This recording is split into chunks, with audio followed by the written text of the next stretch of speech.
ko ay puno ng mga katanungan. Bakit po nag-aaway ang mga Pilipino? Di ba't isang lahi at bansa lamang tayo? Dapat na mag-usap ng mga Muslim at Kristiyano.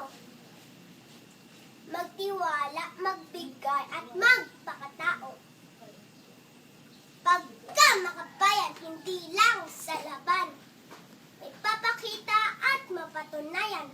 Tangkilikin ang ating mga kalinangan. Igandila ang kultura at ating kasaysayan. Ang bayang malaya, tahimik at payapa. Naghahari ang pag-ibig. Nagkakaisang diwa.